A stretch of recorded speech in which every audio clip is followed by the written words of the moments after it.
time, stressful journey. But with each other's help and support, we have made it to our destination, graduation. Now Chelsea and I would like to take you on a trip down memory lane. The first day of kindergarten, for some of us, was one of the hardest goodbyes we would ever have to say to our parents. It wasn't long, though, before we had all made friends and were playing in the playhouse and with pattern blocks. Who could forget one of the biggest field trips that year, the pumpkin patch? For me, I was homesick and had to watch them have fun out my front window. However, it wasn't long until we graduated kindergarten and were singing the song we will never forget, I'm Gonna Wrap Myself with Paper. And we were on our way to first grade.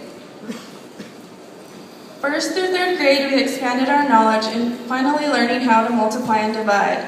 The playground was where we made most of our memories. Every day we played boys chase girls or girls chase boys, with the swing set being the prison where we were forced to stay until released. However, we all enjoyed rainy days where we met in the library to watch movies on the big screen TV. Too bad that carefree life wouldn't last forever. Fourth grade, we moved from the primary to the elementary school.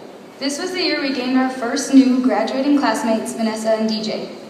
One thing I don't think anyone could forget from this year is when David threw a magnet and shattered the glass door on the gym. As our first year at the elementary school grew to an end, we began to fear the tales we had heard about Mr. Vasquez and Miss Thorne. Entering the first day of fifth grade, we learned it wasn't going to be an easy ride. These were our first strict teachers and homework became more difficult. Part of growing up meant our friendships depended on who was in our class because we didn't have recess as often. For the first time, we were introduced to a time when men were men and trucks were Chevrolet. Not only did we learn about the 50 states, but also about war stories on the other side of the world. This was the year we got the anticipated chat about the birds and the bees. To this day, we still don't know why it's called the birds and the bees. Despite all the maturity lessons learned, sixth grade brought out our most wild and rebellious side. Miss Donaldson, we're all sorry. Looking back on it, and with the reputation we built for ourselves, it's a miracle we even passed this grade and made it to junior high. Junior high was a big change for all of us. It was full of firsts. This was the first time we changed classes every hour, had lockers, and got to travel for sports. We were finally the top dogs, and it felt like we ran the school. After all, we were the oldest and most experienced students at the elementary. When 8th grade graduation approached, however, we realized all of this would soon change. Anticipation filled minds as we thought about entering the halls of Duncan High School. The first day of freshman year, we were back at the bottom of the totem pole. Freshman year taught us to do what the seniors said, not to get caught with upperclassmen at car rallies, always be where you're supposed to be, and if not, then get there, and friends don't always stay the same. We made a new friend this year named JD, who came all the way from Nevada to live in the middle of nowhere with a family of cows, which, as she's told us, were her only friends when she was younger. Despite the stories we had heard about how much fun high school was, by the end of freshman year, we still hadn't experienced that yet. Sophomore year, everyone was finally used to the change of atmosphere. Not much is remembered from this year other than new teachers were hired, schedules changed, but the best part was we were no longer the freshmen everyone picked on. Junior year finally brought freedom because we were finally able to leave campus for lunch. We were finally upperclassmen again, and it was a sigh of relief. The best part of this year, though, was that the strict rules Mr. Hudson enforced had left with him. We were finally able to have water in the building and actually have fun without getting in trouble. The first day of senior year had finally arrived, and everyone was already counting down the days until graduation. This year has been filled with memories we will cherish for a lifetime.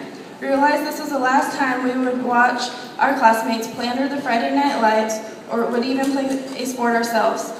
There was a lot of excitement with homecoming, school dances, sports trips, and other school functions. Unfortunately, this year brought some unexpected tears, with the passing of two of our classmates, Christina Hancock and John Schnebley. No one could forget the joy they brought to each of us, from Christina's outspoken words to John's footsteps running down the halls. Despite the hardships, this has brought us even closer as a class, and we know we can always count on each other. These past 13 years of school have not only taught us about reading, writing, and arithmetic, but also about life and friendships. Growing up in a small town has brought us as close as family. This class is a family, completed by our Uncle Juan. In a movie I'm sure we're all familiar with, Lilo and Stitch, there's a scene where Lilo says, Ohana means family, and family means no one gets left behind. Cody, you look nice and I can see your black pants, but I think you've looked even better in a pair of pressed blue jeans, especially with your spurs. It would have been a shame if you, Cameron, Shanae, and our valedictorian Kyle couldn't have been a part of this ceremony tonight. I believe if that were the case, then none of this family would have marched it off, because Ohana means family, and family means no one gets left behind.